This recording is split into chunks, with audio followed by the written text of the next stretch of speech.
2월 4일 오늘도 주님 생각.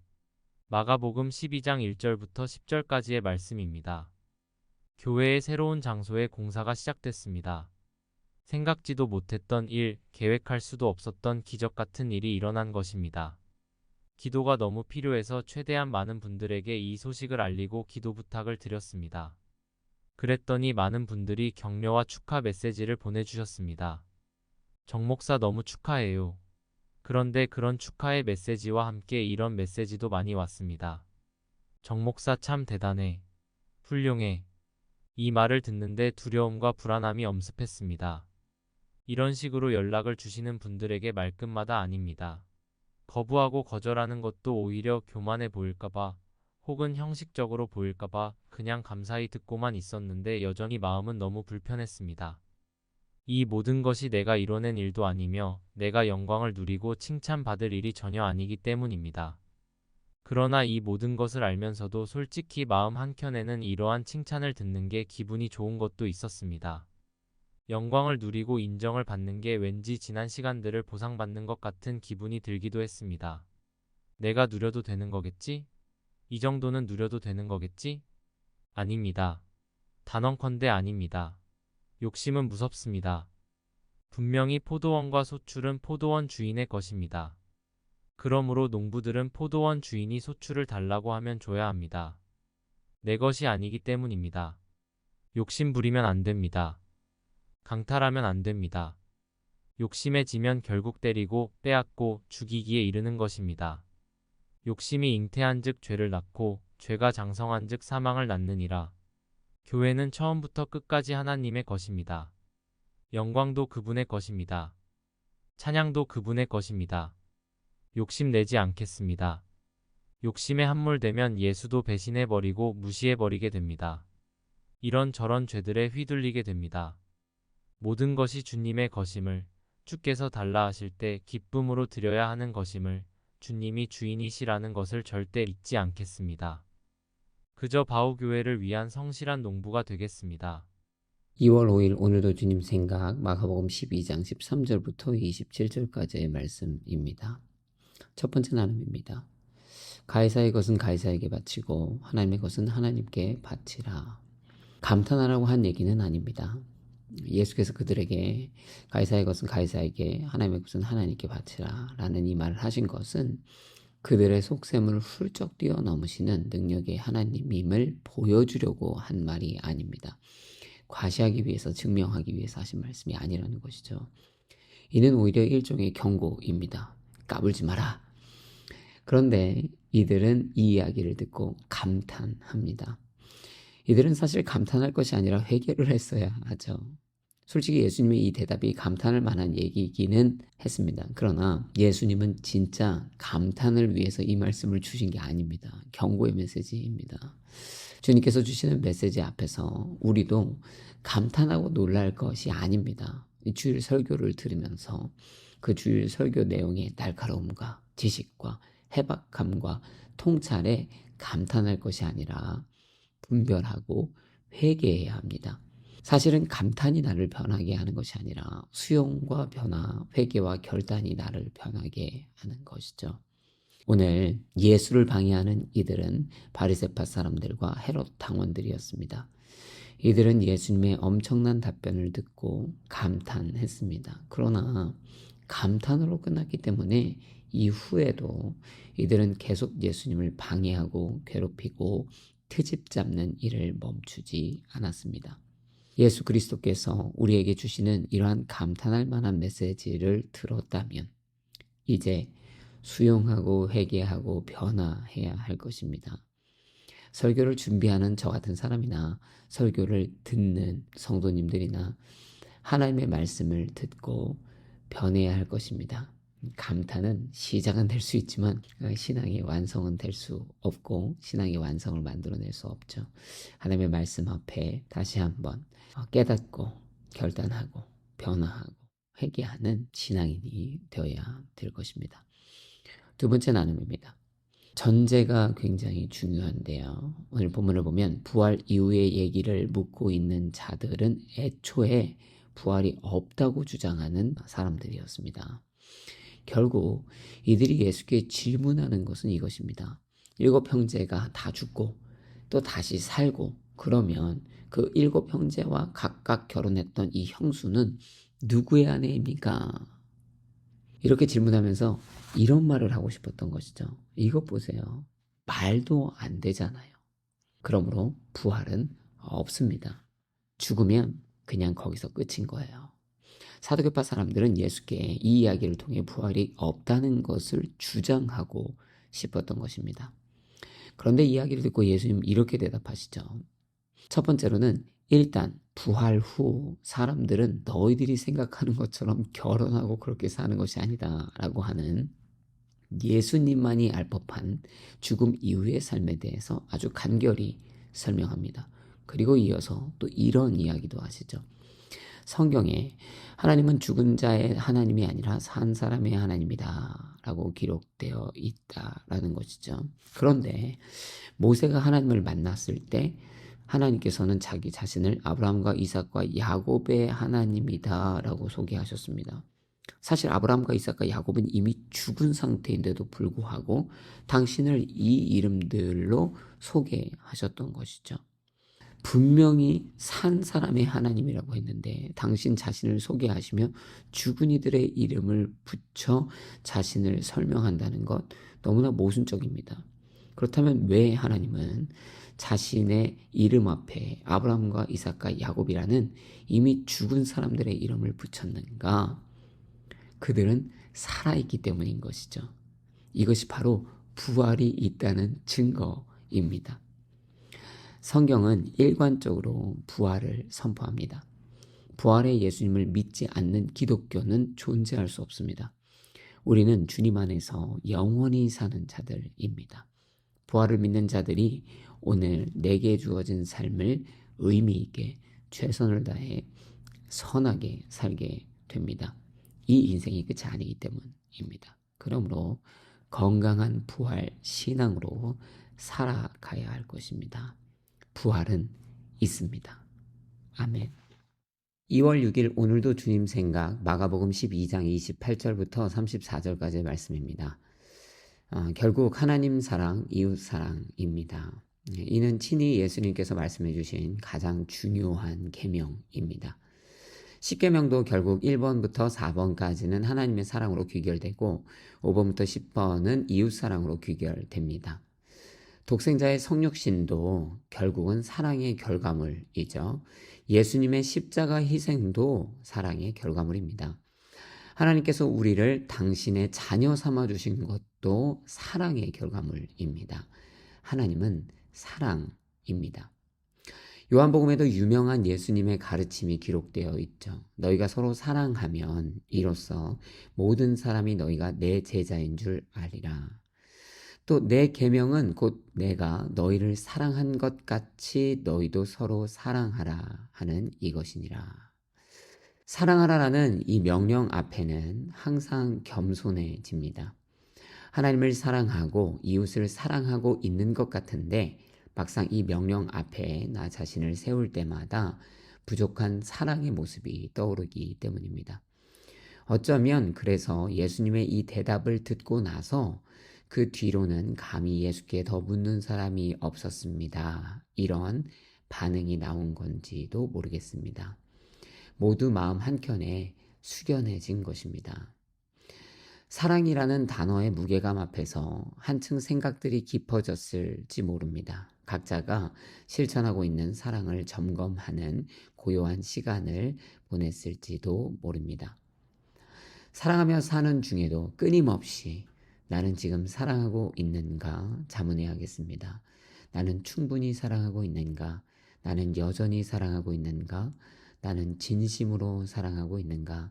점검하며 실천하는 하루하루를 살기 원합니다. 아내와 자녀와 성도와 이웃과 특별히 우리 하나님께 매일 사랑으로 고백하고 실천하는 삶이 되길 결단해 봅니다. 가장 중요한 것은 놓치고 싶지 않습니다. 아멘. 2월 7일 오늘도 주님 생각 마가복음 12장 35절부터 44절까지의 말씀입니다. 첫 번째 나눔입니다. 율법학자들에게 하는 경고가 아니고 성도들에게 율법학자를 조심하라고 하는 경고입니다. 인사받기 좋아하고 인정받기 좋아하고 높은 자리 좋아하고 거짓말하고 빼앗는 율법학자에게 바른 소리를 해봐야 듣지도 않습니다. 오히려 싸우자고 달려들고 죽이려고 달려들 것입니다. 실제로 그래서 수많은 바리새파 사람들, 율법학자들, 제사장들이 예수를 못 잡아먹어 한 달이었습니다. 오늘날 먹사들도 별반 다를 게 없습니다. 목양에는 관심이 없고 먹고 사는 데만 관심이 많습니다. 그래서 목사라고 불러줄 수가 없습니다. 그들은 목회자 전형의 외형을 갖춥니다. 사람들이 인식하고 찬양하고 높여주고 좋아해주면 그렇게 행복해합니다.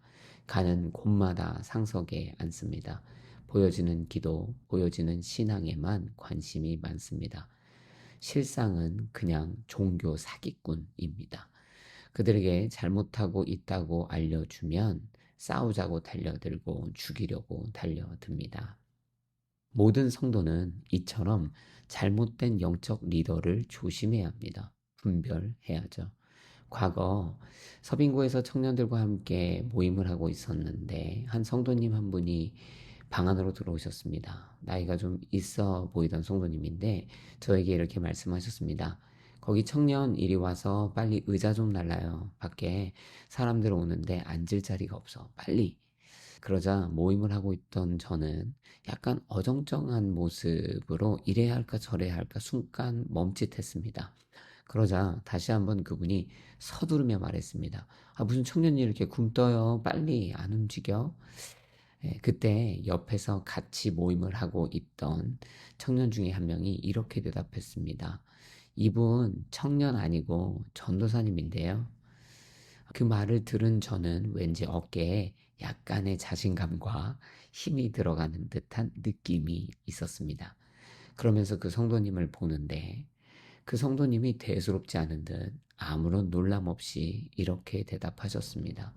전도사면 뭐 어르신들이 이렇게 서 있고 다들 불편한데 그냥 이렇게 다른 사람들이 의자다 날라야 하나요? 전도사면 더 날라야 하는 거 아닌가? 정신이 번쩍 들었습니다.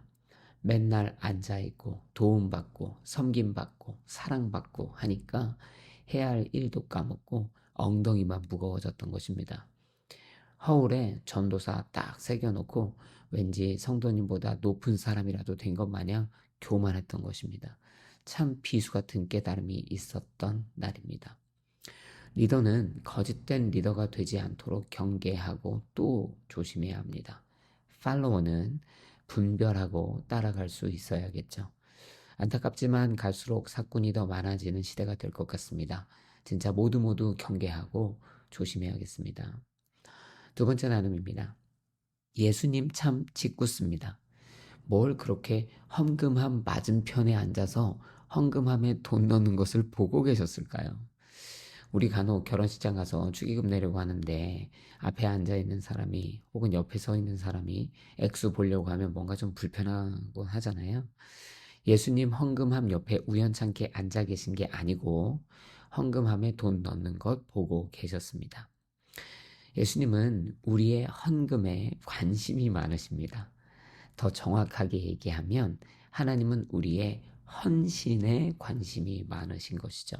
주께 드리는 인생에 하나님은 관심이 많으십니다. 누군가는 많은 돈을 드립니다. 누군가는 2렙돈을 드립니다. 실제 예수님이 헌금함을 보고 있을 때 일어났던 일이기도 하죠. 그런데 예수님께서 이 일을 보시고 제자들에게 이렇게 가르침을 시작하셨습니다. 저 부자의 많은 돈보다 저 여인의 2렙돈이 훨씬 크다. 예수님은 우리의 진심으로 헌신의 무게를 재시기 때문이죠. 예수님은 절대 기준이 아닌 상대 기준으로 우리의 헌신을 인정해 주십니다. 헌신은 해야 합니다. 주를 위해 헌신하는 것은 예수께서 주목하시는 일이 맞습니다. 그러나 주를 위해 헌신할 때 이 두 가지를 기억해야 하는 것이죠. 돈, 재정, 형식, 크기보다 중요한 것은 진심이다라는 이 사실이요. 그래서 꼭 무조건 많이 해야 할 필요 없습니다.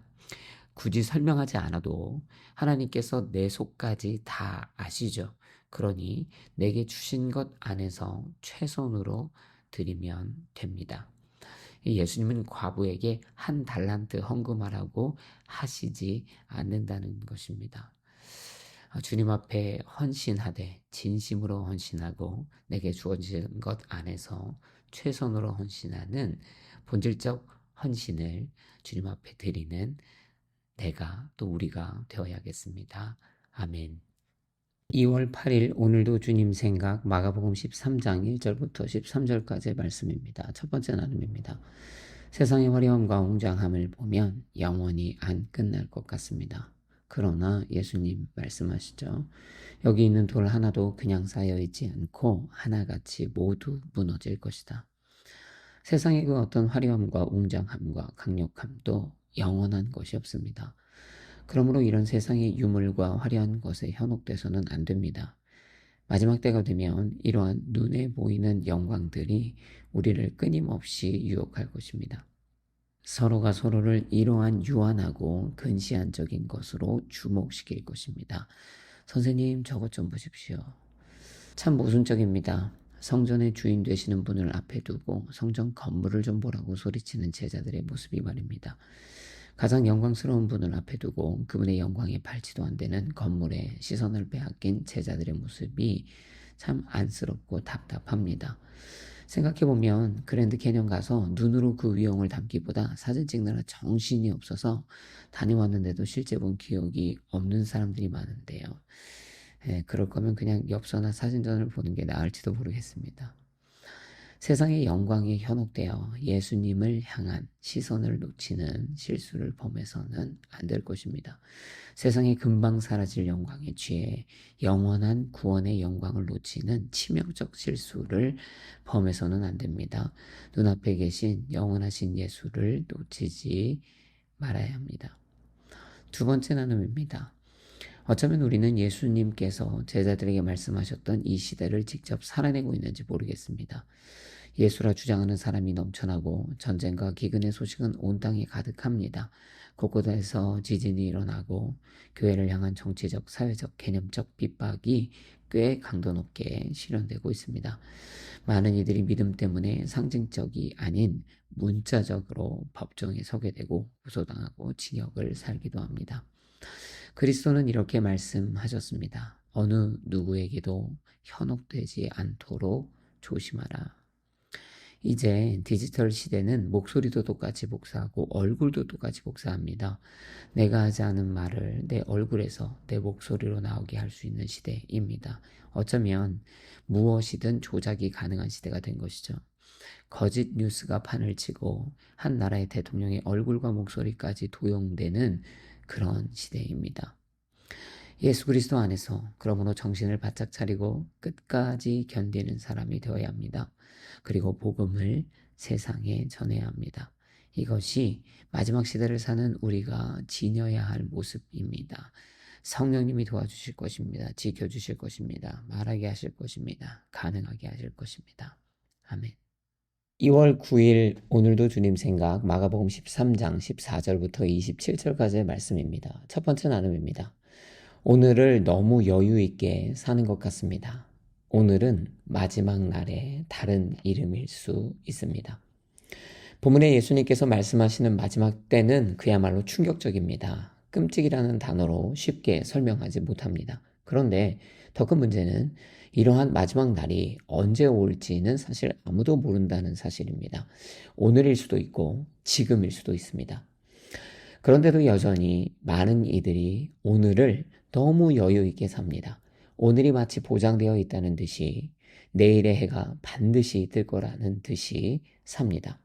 다음에 하면 되지 뭐. 내일 하면 되지 뭐. 기회가 또 오겠지 뭐. 나중에 고치면 되지 뭐.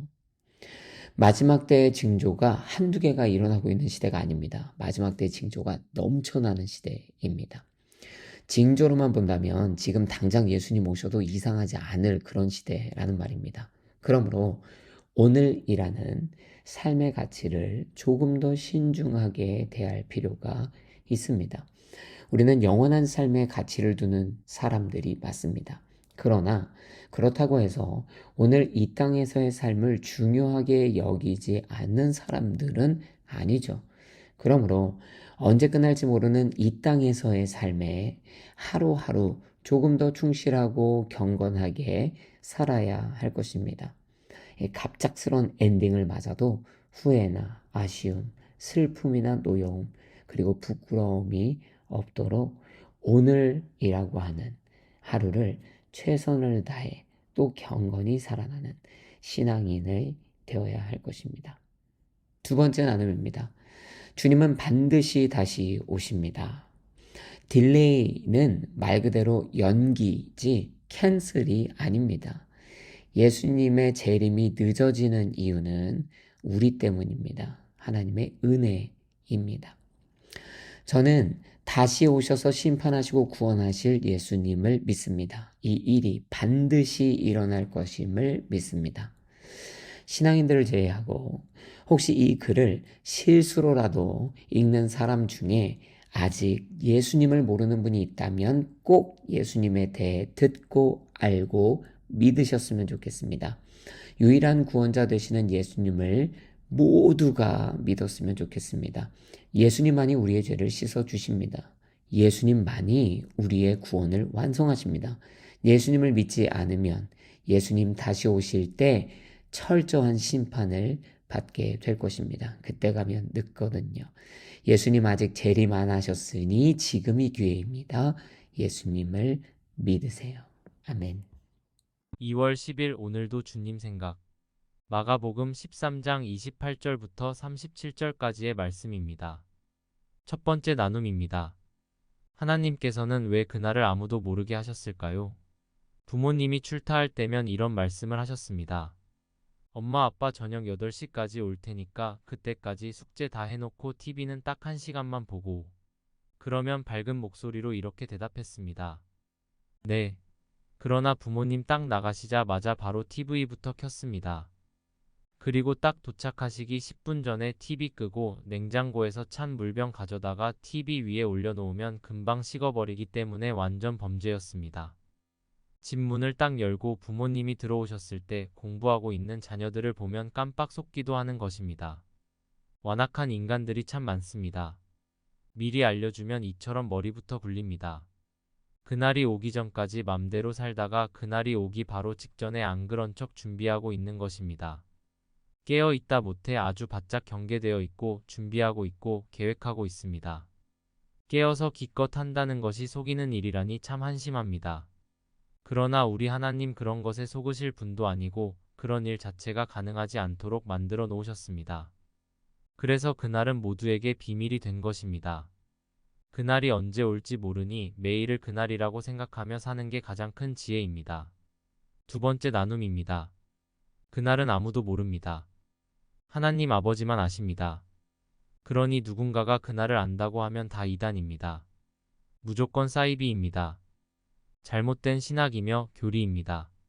새로운 계시가 내렸다. 혹은 하나님께서 내게 그날을 말씀해 주셨다. 심지어 그들이 신비한 일을 보여준다고 하여도 그날이 언제인지 적시한다면 경계해야 합니다. 그런 일은 없습니다. 가능하지 않습니다. 마지막 때가 되면 말씀의 경고처럼 많은 가짜 그리스도들이 나타납니다. 교회 안팎의 종교적 정신 이상자들이 나타납니다. 종교를 이익으로 사용하려는 자, 잘못된 교리로 사람을 현혹하는 자들이 나타납니다. 사람들을 현혹하기에 가장 쉬운 게 바로 마지막 때의 메시지입니다. 절대 현혹되지 마세요. 심지어 잘 다니는 교회에서 하나님께서 마지막 날을 제게 환상으로 보여주셨습니다. 2024년에 하나님 오십니다. 라고 말하면 그 교회 떠나세요. 그날의 때는 하나님 아버지만 아십니다. 그리고 어느 날 느닷없이 그날은 반드시 도래할 것입니다. 그저 우리는 그날을 알 것이 아니라 매일이 그날인 것처럼 살면 됩니다. 원래 진정한 에이스는 무슨 문제가 나올지 아는 학생이 아닙니다. 무슨 문제가 나올지 목매는 친구가 아닙니다. 진짜 에이스는 어떤 문제가 언제 나와도 언제나 준비되어 손쉽게 풀고 패스하는 친구들입니다. 그날이 언제 올지보다 중요한 것은 오늘의 나입니다. 주님 앞에서 매 순간 나를 점검하는 것이 더욱 중요합니다.